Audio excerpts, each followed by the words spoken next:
हरि ओम।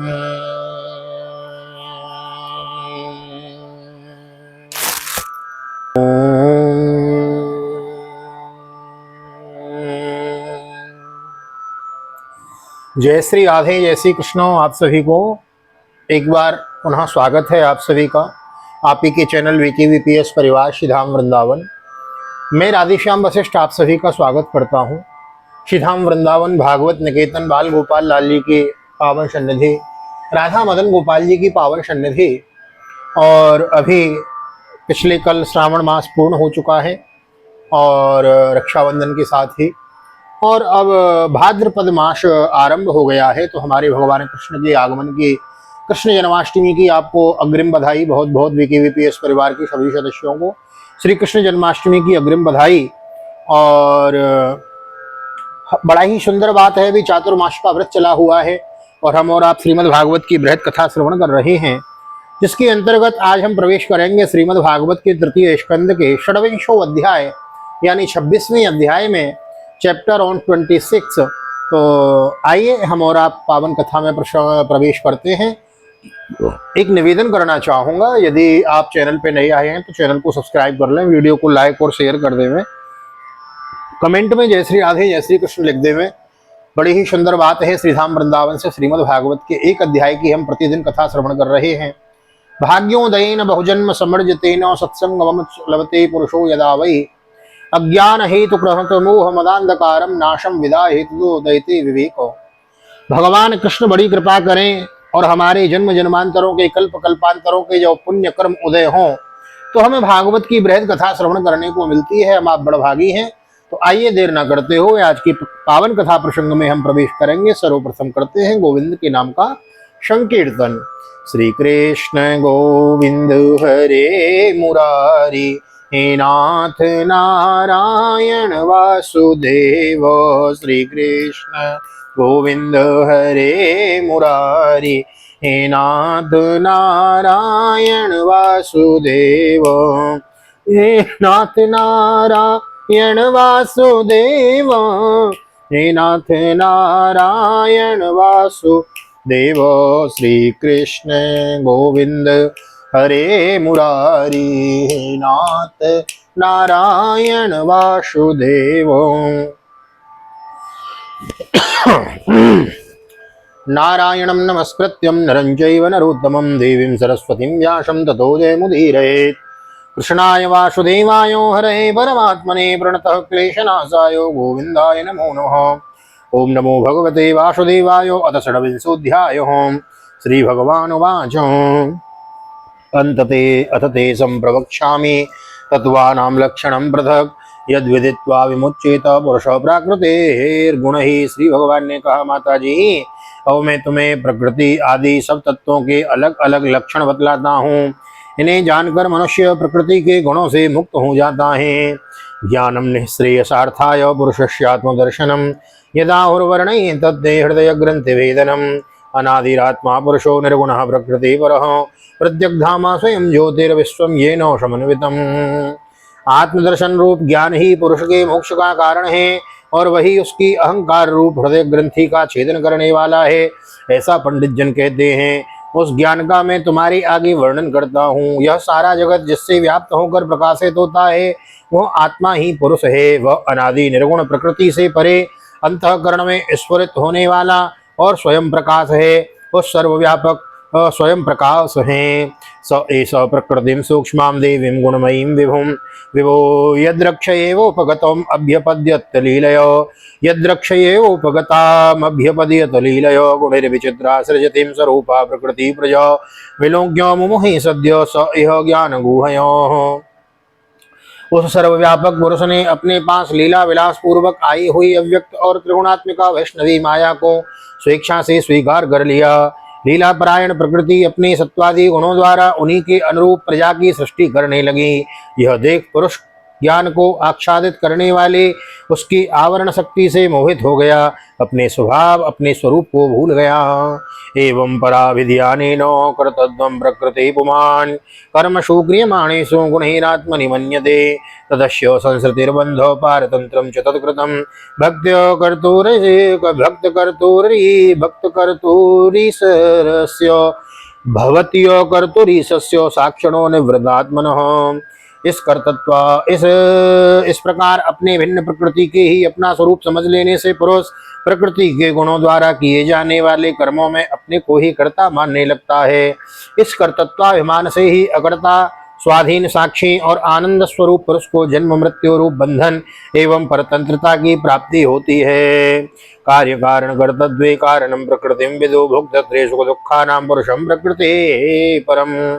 कार्य रूप शरीर, कारण रूप इंद्रिय तथा कर्ता रूप इंद्रियाधिष्ठात्र देवताओं में पुरुष जो अपनेपन का आरोप कर लेता है, उसमें पंडित जन प्रकृति को ही कारण मानते हैं तथा वास्तव में प्रकृति से परे होकर भी जो प्रकृतिस्थ हो रहा है, उस पुरुष को सुख दुखों के भोगने में कारण मानते हैं। देवहूतिर्वाचो प्रकृति पुरुषस्यापि लक्षणं पुरुषोत्तमः पुरुहि कारणयोरस्य सदसच्चो यदात्मकम्। देवहूति ने कहा, पुरुषोत्तम, इस विषय को स्थूल सूक्ष्म कार्यों जिनके स्वरूप हैं तथा जो इनके कारण हैं, उन प्रकृति और पुरुष का लक्षण भी आप मुझे बतलाइए, मुझसे कहिए। श्री भगवान उवाचो यत्यत्र गुणमव्यक्तं नित्यं सदसदात्मकं प्रधानं प्रकृतिं प्राहुरविशेषं विशेषवत् पंचभिर्ब्रह्म चतुर्भिर्दशभिस्तथा एतर्चतुर्विंशतिकं गणम प्राधानिकम विदुः। श्री भगवान ने कहा, जो त्रिगुणात्मक अव्यक्त नित्य और कार्य कारण रूप है तथा स्वयं निर्विशेष होकर भी संपूर्ण विशेष धर्मों का आश्रय है, उस प्रधान नामक तत्व को ही प्रकृति कहते हैं।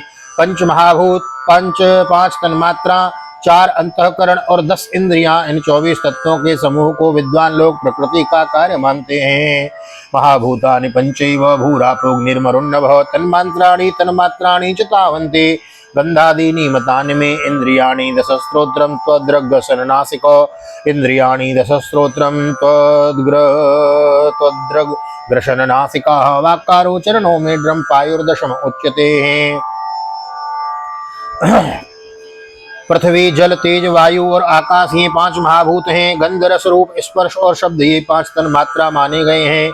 श्रोत्र, त्वचा, चक्षु, रसना, नासिका, वाक्, पाणि, पाद, उपस्थ और पायु ये 10 इंद्रियां हैं।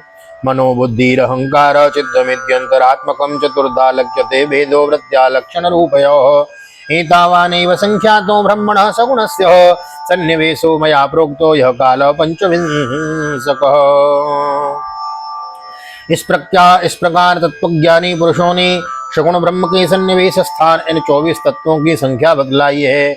इसके सिवा जो काल है वह 25वां तत्व है। जो कुछ लोग काल को पुरुष से भिन्न तत्व न मानकर पुरुष का प्रभाव अर्थात ईश्वर की संहार कारिणी शक्ति बताते हैं, जिससे माया कार्य रूप देहादि आत्म तत्व का अभिमान करके अहंकार से मोहित और अपने को कर्ता मानने वाले जीवों को निरंतर भय लगा रहता है। प्रभावं पौरुषं प्राहु कालमे के यतो भयम् अहंकारो विमूढ़स्य कर्तु प्रकृतिमीयसो प्रकृतिर्गुण साम्यस्य निर्विशेषस्य मानवी चेष्टा यत् स भगवानो कालो इत्युपलक्षितो। मुनि पुत्रों, जिनकी प्रेरणा से गुणों के सम्यावस्था रूप निर्विशेष प्रकृति में गति उत्पन्न होती है, वास्तव में वे पुरुष रूप भगवान ही काल कहे जाते हैं। इस प्रकार जो अपनी माया के द्वारा सब प्राणियों के भीतर जीव रूप से और बाहर काल रूप से व्याप्त हैं, वे भगवान ही 25वें तत्व हैं। अंतः पुरुष रूपेण काल रूपेण यो वही समन्वेत्य सत्त्वानां भगवानात्ममाययो देवाच्युत धर्मिण्यां स्वस्यां योनो परः पुमान् आदत्तो वीर सासूतो महत्त्वं हिरण्मयम्। जो परम पुरुष परमात्मा ने जीवों के अदृश्य वश क्षोभ को प्राप्त हुई संपूर्ण जीवों की उत्पत्ति स्थान रूपा अपनी माया में चिक शक्ति रूप वीर स्थापित किया, तो उससे तेजो में महत्त्व उत्पन्न हुआ है। विश्वमात्मगतम व्यंजन कूटस्थो जगदंकर स्वतेजसा पिबत् तीव्रम आत्म प्रस्वापनम तमो लय विक्षेप आदि रहित तथा जगत के अंकुर रूप इस महत्त्व ने अपने में स्थित विश्व को प्रकट करने के लिए अपने स्वरूप को आच्छादित करने वाले प्रलयकालीन अंधकार को अपने ही तेज से भी लिया। यत्तत्सत्त्वगुणं स्वच्छं शांतं भगवत पदम यद्दाहुर्वासुदेवाख्यं चित्तम तन्महदात्मकम। जो सत्वगुण स्वच्छ शांत और भगवान की उपलब्धि का स्थान रूप चित्त है वही महत्त्व है और उसी को वासुदेव कहते हैं। स्वच्छत्वम अविकारित्वम शांतित्वमिति चेतस वृत्तिर्लक्षणं प्रोक्तम यथा पाम प्रकृति परः महत्तद्वाद् विकुर्वाणात् भगवद्वीर्य संभवात् क्रियाशक्तिरहंकारात् त्रिविधः समुपद्यत। जिस प्रकार पृथ्वी आदि अन्य पदार्थों से संसर्ग से पूर्व जल अपनी स्वाभाविक फेन तरंग आदि रहित अवस्था में अत्यंत स्वच्छ विकार शून्य एवं शांत होता है, उसी प्रकार अपनी स्वाभाविकी अवस्था की दृष्टि से स्वच्छत्व अविकारित्व एवं शांतत्व ही वृत्तियों सहित चित्त का लक्षण कहा गया है। तदनंतर भगवान की वीर्य रूप चित्त शक्ति से उत्पन्न हुए महत्त्व के विकृत होने पर उससे क्रिया शक्ति प्रधान अहंकार उत्पन्न हुआ। वह वैकारिक तेजस और तामस भेद से तीन प्रकार का है। उसी से क्रमशः मन इंद्रियों और पंच महाभूतों की उत्पत्ति हुई है। वैकारिक तेजसश्चो तामसश्चो यतो भव मनसश्चेन्द्रियाणां च भूतानां महतामपि सहस्रशिरसं साक्षात् यमनन्तं प्रजज्ञते संकर्षणाख्यं पुरुषं भूतेन्द्रिय मनोमयम्। इस भूत इंद्रिय और मन रूप अहंकार को ही पंडित जन साक्षात संकर्षण नामक सहस्र शिर वाले अनंत देव कहते हैं। कर्तत्वं करणत्वं च कार्यत्वं चेति लक्षणं शांत घोर विमूढ़त्वमिति वासादहं कृते वैकारिकाद् विकुर्वाणान् मनस्तत्त्वमजायतो यत्संकल्पो विकल्पाभ्यां वर्तते कामतंभव। इस अहंकार का देवता रूप से कर्तत्व, इंद्रिय रूप से करणत्व और पंचभूत रूप से कार्यत्व लक्षण है तथा सत्वादि गुणों के संबंध से शांतत्व, घोरत्व और मूढ़त्व भी इसी के लक्षण हैं। उपर्युक्त तीन प्रकार के अहंकार में से वैकारिक अहंकार के विकृत होने पर उससे मन हुआ जिसके संकल्प विकल्पों से कामनाओं की उत्पत्ति होती है। यद विदुर निरुद्धाख्यम यद विदुर निरुद्धाख्यम ऋषिकाणामधीश्वरम शारदेन्द्रियवरश्यामं संराध्यम योगी भी सनई। यह मनस्तत्व ही इंद्रियों के अधिष्ठाता अनिरुद्ध के नाम से प्रसिद्ध है। योगी जन शरतकालीन नील कमल के समान श्याम वर्ण वाले इन अनिरुद्ध जी की शनै शनै मन को वशीभूत करके आराधना करते हैं। तेजसात्तु विकुर्वाणात् बुद्धि तत्त्वमभूत्सते द्रव्य स्फुरण विज्ञानम् इंद्रियाणाम् अनुगृहो संशयेतो विपर्यासो निश्चय स्मृतिरेव च स्वापयत्युच्यते बुद्धिर्लक्षणं वृत्तिको पृथक्। साध्वी फिर तेजस अहंकार में विकार होने पर उसमें बुद्धि तत्व उत्पन्न हुआ। वस्तु का स्मरण रूप विज्ञान और इंद्रियों के व्यापार में सहायक होना, पदार्थों का विशेष ज्ञान करना, ये बुद्धि के कार्य हैं। वृत्तियों के भेद से संशय, विपर्य, विपरीत ज्ञान, निश्चय, स्मृति और निद्रा भी बुद्धि के ही लक्षण हैं। यह बुद्धि तत्व ही प्रद्युम्न है। तेजसा इंद्रियाण्यैव क्रिया ज्ञान विभागसो प्राणस्य ही क्रिया शक्तिर्बुद्धिर्विज्ञान शक्तितो। इंद्रिया भी तेजस अहंकार का ही कार्य है। कर्म और ज्ञान के विभाग से उनके कर्मेंद्रिय और ज्ञानेंद्रिय दो भेद हैं। इनमें कर्म प्राण की शक्ति है और ज्ञान बुद्धि की। तामसश्च विकुर्वाणात् भगवद्वीर्य चोदितात् शब्द मात्रामभूत् तस्मान्नभ श्रोत्रम न शब्दगम।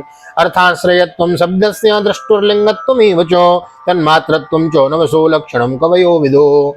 भगवान की चेतन शक्ति की प्रेरणा से तामस अहंकार के विकृत होने पर उससे शब्द तन्मात्र का प्रादुर्भाव हुआ। शब्द तन्मात्र से आकाश तथा शब्द का ज्ञान कराने वाले श्रोत्रेंद्रिय उत्पन्न हुए। अर्थाश्रयत्वं शब्दस्य दृष्टुलिंगत्वमेव च तन्मात्रं च नवसो लक्षणं कवयो विदो। भूतानां क्षेत्रधातृत्वं बहिरन्तरमेव च प्राणेन्द्रियात्मधिष्णत्वं नवसो वृत्तिलक्षणम्। अर्थ का प्रकाशक होना, ऊँट में खड़े हुए वक्ता का भी ज्ञान करा देना और आकाश का सूक्ष्म रूप होना, विद्वानों के मत में यही शब्द के लक्षण हैं। भूतों का अवकाश देना, भूतों को अवकाश देना, सबके बाहर भीतर वर्तमान रहना तथा प्राण, इंद्रिय और मन का आश्रय होना, ये आकाश के वृत्ति कार्य रूप लक्षण है।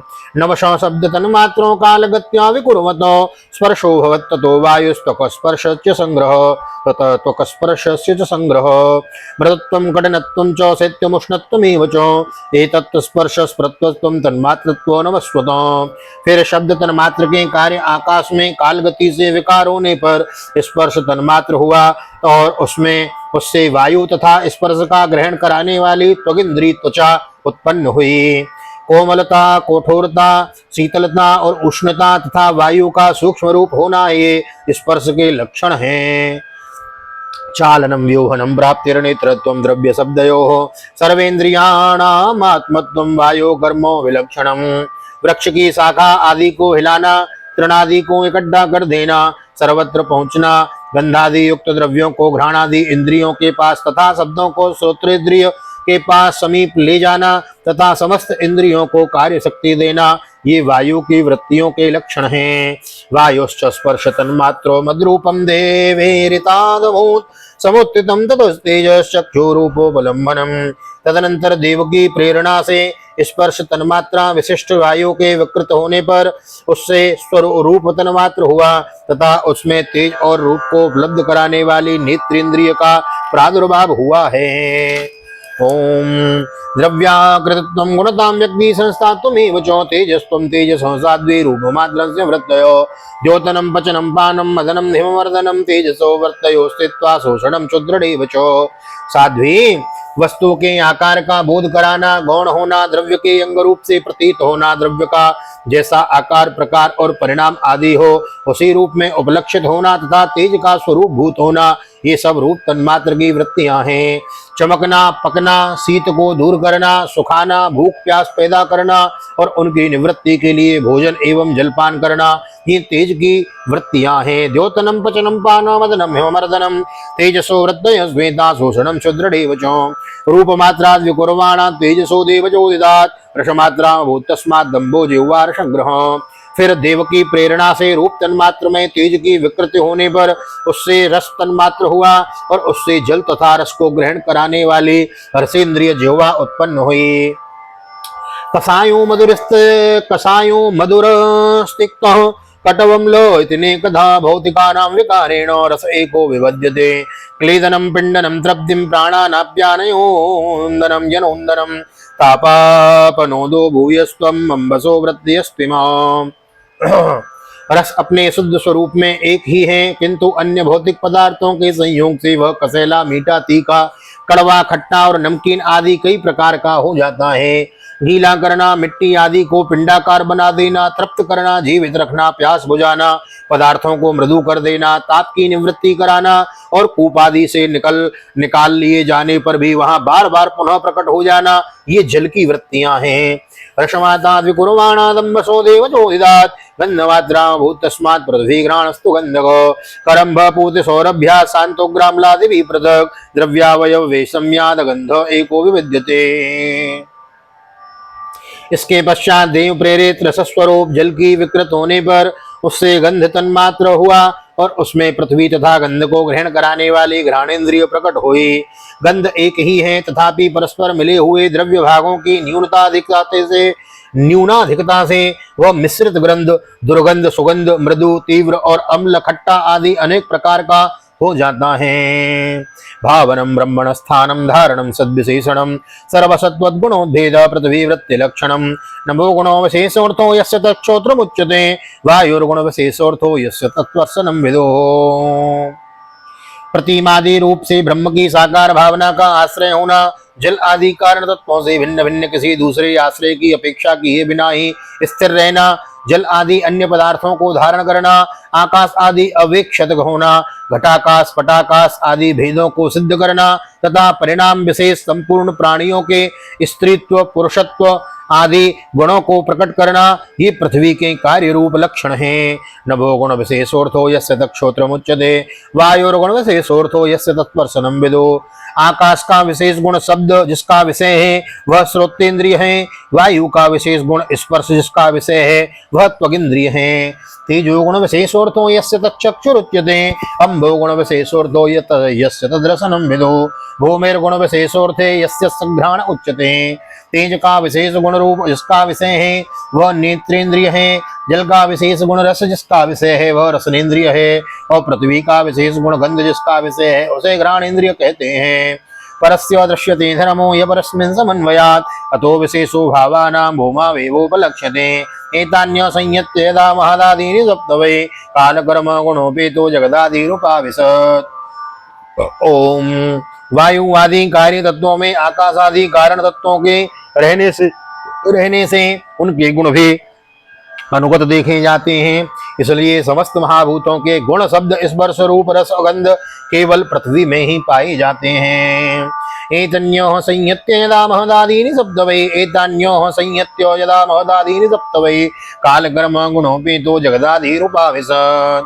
जब वह तत्व अहंकार और पंचभूतियां सात तत्व परस्पर मिल न सके पृथक पृथक ही रह गए, तब जगत के आदि कारण श्री नारायण ने काल अदृष्ट और सत्वादि गुणों के सहित उनमें प्रवेश किया है। ततस्तेनान विद्धेभ्यो युक्तेभ्योऽण्डमचेतनम् उत्थितं पुरुषो यस्माद्युत्तिष्ठदशो विराट एतदण्डं विशेषाज्ञं क्रमबद्धेर्दशोत्तरे तो यदि भी परिवृतं प्रधानेनावृतिर्बहिः यत्र लोकोवितानोऽयं रूपं भगवतो हरे।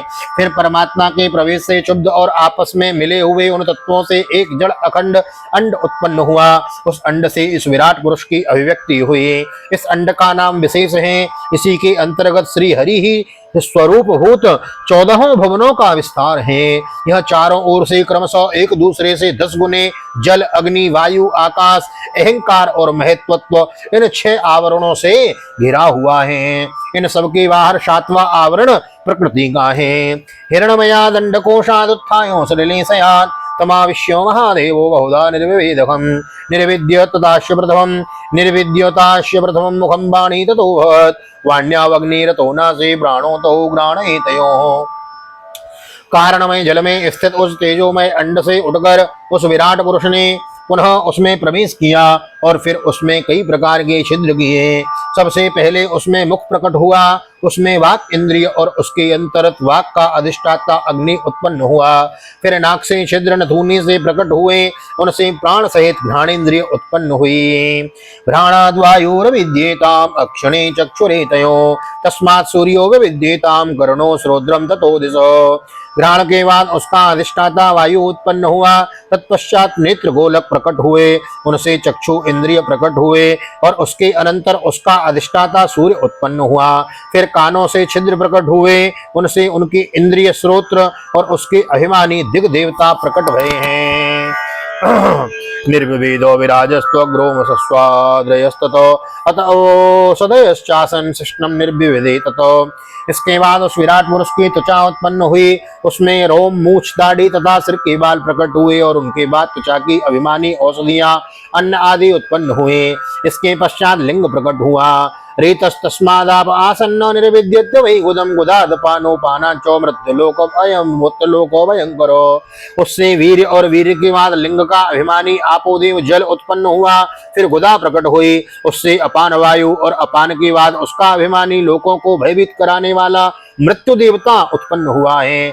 हस्तौ च निर्विद्येतां बलं ताभ्यां ततस्वराट् पादौ च निर्विद्येतां गतिस्ताभ्यां ततो हरिं नाड्योऽस्य निर्विद्यन्तं ताभ्यो लोहितमाभृतं नद्यस्ततः समभवन् उदरं निर्विद्यतो। तदनंतर हाथ प्रकट हुए, उसमें बल और बल के बाद हस्तेंद्रिय का अभिमानी इंद्र उत्पन्न हुआ। फिर चरण प्रकट हुए, उनसे गति गमन की क्रिया और फिर पादेंद्रिय का अभिमानी विष्णु देवता उत्पन्न हुआ है। इस प्रकार जो विराट पुरुष के नाड़ियां प्रकट हुई तो उनसे रुधिर उत्पन्न हुआ और उसमें नदियां हुई। फिर उसके उदर पेट प्रकट हुआ है। क्षुत् पिपासु तस्यातां समुद्रस्तेयतो तरु तयोरभूत अतास्यो हृदयं भिन्नं हृदयान् मनोत्थितं मनसश्चन्द्रमा जातो बुद्धिर्गिरां पते अहंकार सतो रुद्र चित्तं चेयस्ततो चेत्यस्ततो भवत्। उससे क्षुधा पिपासा की अभिव्यक्ति हुई और फिर उदर का अभिमानी समुद्र देवता उत्पन्न हुआ। तत्पश्चात उसके हृदय प्रकट हुआ, हृदय से मन का प्राकट्य हुआ, मन के बाद उसका अभिमानी देवता चंद्रमा हुआ, फिर हृदय से ही बुद्धि और उसके बाद उसका अभिमानी ब्रह्म हुआ, तत्पश्चात अहंकार और उसके अंतर उसका अभिमानी रुद्र देवता उत्पन्न हुए, उसके बाद चित्त और उसका अभिमानी क्षेत्रज्ञ प्रकट हुआ। एते अभ्युत्थिता देवानेवास्योत्थापने सकन् पुनराविवेशोखानि तमोत्थापयितुं क्रमात् वग्निर्माचा मुखं भेजेनोत्तिष्ठत् तदा विराट घ्राणेनो नासिके वायुर्नोत्तिष्ठत् तदा विराट। जब ये क्षेत्रज्ञ के अतिरिक्त सारे देवता उत्पन्न होकर भी विराट पुरुष को उठाने में असमर्थ रहे तो उसे उठाने के लिए क्रमशः फिर अपने अपने उत्पत्ति स्थानों में प्रविष्ट होने लगे। अग्नि ने वाणी के साथ मुख में प्रवेश किया परंतु इससे विराट पुरुष न उठा। वायु ने घ्राणेन्द्रिय के साथ नासा में छिद्र प्रवेश में नासिका छिद्र में प्रवेश किया फिर भी विराट पुरुष न उठ सका। अक्षणी चक्षुषादित्यो नोत्तिष्ठत् तदा विराट श्रोत्रेण कर्णौ च दिशो नोत्तिष्ठत् तदा विराट त्वचं रोम विरोधे विरोषद्यो नोत्तिष्ठत् तदा विराट रेतसा कृष्णमापस्तु नोत्तिष्ठत् तदा विराट। सूर्य ने चक्षु के सहित नेत्रों में प्रवेश किया तब भी विराट पुरुष न उठा। दिशाओं ने श्रवणेन्द्रिय के सहित कानों में प्रवेश किया तो भी विराट पुरुष न उठा। औषधियों ने रोमों के सहित त्वचा में प्रवेश किया फिर भी विराट पुरुष न उठा। जल ने वीर्य के साथ लिंग में प्रवेश किया तब भी विराट पुरुष न उठा। गुदम मृत्युरपानेन नोत्तिष्ठत् तदा विराट हस्ताविन्द्रो बलेनेव नोत्तिष्ठत् तदा विराट विष्णोर्गर्त्यैव चरणो नोत्तिष्ठत् तदा विराट नाडीर्नद्यो लोहितेन नोत्तिष्ठत् तदा विराट। मृत्यु ने अपान के साथ गुदा में प्रवेश किया फिर भी विराट पुरुष न उठा। इंद्र ने बल के साथ हाथों में प्रवेश किया परंतु इससे भी विराट पुरुष न उठा। विष्णु ने गति के साथ चरणों में प्रवेश किया तो भी विराट पुरुष न उठा। नदियों ने रुद्र के साथ नाडियों में प्रवेश किया तब भी विराट पुरुष न उठा। क्षुद्रभ्यामुदरम सिंधो नोत्तिष्ठत् तदा विराट हृदय मनसा चंद्रो नोत्तिष्ठत् तदा विराट बुद्धिया ब्रह्मापि हृदय नोत्तिष्ठत् तदा विराट रुद्रोभिमत्या हृदय नोत्तिष्ठत् तदा विराट। समुद्र ने क्षुधा पिपासा के सहित उदर में प्रवेश किया फिर भी विराट पुरुष न उठा। चंद्रमा ने मन के सहित हृदय में प्रवेश किया तो भी विराट पुरुष न उठा। ब्रह्मा ने बुद्धि के सहित हृदय में प्रवेश किया तब भी विराट पुरुष न उठा। रुद्र ने अहंकार के सहित उसी हृदय में प्रवेश किया तो भी विराट पुरुष न उठा। चित्तेन हृदयं चेद्यो क्षेत्रज्ञो प्राविशद्यतो विराट तदैव पुरुषो सलिलादुतिष्ठतो। किंतु जब चित्त के अधिष्ठाता क्षेत्रज्ञ ने चित्त के सहित हृदय में प्रवेश किया तो विराट पुरुष उसी समय जल से उठकर खड़ा हो गया। बोलो विराट पुरुष भगवान की जय। यथा पुरुषोत्तम पुरुषं प्राणेन्द्रिय मनोधियो प्रभवन्ति विनायेनो नोत्थापयितुं मोजसो तस्मिन् तमस्मिन् प्रत्यगात्मानं धिया योगो प्रवर्तयो भक्त्या विरज्ञा ज्ञानेन विवेक्यात्मनि चिन्तयेत्। जिस प्रकार लोक में प्राण इंद्रिय मन और बुद्धि आदि चित्त की अधिष्ठाता क्षेत्रज्ञ की सहायता के बिना सोए हुए प्राणी को अपने बल से नहीं उठा सकते उसी प्रकार विराट पुरुष को भी वे क्षेत्रज्ञ परमात्मा के बिना नहीं उठा सके। तस्मिन् तमस्मिन् प्रत्यगात्मानं धिया योगो प्रवर्तयो भक्त्या विरज्ञा ज्ञानेन विविच्यात्मनि चिन्तयेत्। अतः भक्ति वैराग्य और चित्त की एकाग्रता से प्रकट हुए ज्ञान के द्वारा उस अंतरात्म स्वरूप क्षेत्रज्ञ को इस शरीर में स्थित जानकर उसका चिंतन करना चाहिए। यानी कि अपने शरीर में भगवान को स्थित जानकर हमेशा भगवान का चिंतन करते रहना चाहिए। तदपि दशांगुलुम नूनम भगवान कहाँ विराजमान है? बोले हृदय में विराजमान है। जब मन हुआ दीदारे यार का तो बस ऐसे नजरें झुकाई और दीदार कर लिया। गोविंद कहाँ है? हृदय में विराजमान है। यही बात तो यहाँ विस्तार से कही गई है। इस अध्याय बड़ा लंबा था, इसके अंतर्गत 72 श्लोक हैं। बड़ा सुंदर विराट नारायण की आज हमने कथा श्रवण करी और इसी के साथ इस अध्याय का यहाँ विश्राम होता है। स्वस्थ श्रीमद्भागवते महापुराणे पारमहंस्यायां संहितायां तृतीये स्कंदे कापिले तत्तस्समाम्नाये षड्विंशोत्सव श्री बालकृष्ण चरणार्पणमस्तु। श्री राधा कृष्ण युगल चरणार्पणमस्तु। कृष्णाय वासुदेवाय हरे परमात्मने प्रणतः क्लेशनाशाय गोविंदाय नमो नमः। हरे कृष्ण कृष्ण कृष्ण हरे हरे हरे राम राम राम हरे हरे। राधे कृष्ण कृष्ण कृष्ण राधे राधे राधे श्याम श्याम श्याम राधे राधे। बोल राधा कृष्ण भगवान की जय, भागवत भगवान की जय, श्री बालकृष्ण लाल की जय, श्री वेदव्यास जी महाराज की जय, सुखदेव जी महाराज की जय, राजा परीक्षित जी महाराज की जय, राजा रामचंद्र भगवान की जय, श्री हनुमान जी महाराज की जय, गोवर्धन नाथ की जय, यमुने महारानी की जय, वृंदावन के बिहारी लाल की जय, गैया मैया की जय, तुलसी मैया की जय, अपने अपने माता पिता की जय, सदगुरुदेव भगवान की जय, आज के आनंद की जय, चातुर्मास्य महोत्सव की जय। जय जय श्री राधे, जय जय श्री राधे, जय जय श्री राधे श्याम, जय जय राधे जय जय श्याम, सबको मिले वृंदावन धाम, बोलो भागवत भगवान की जय।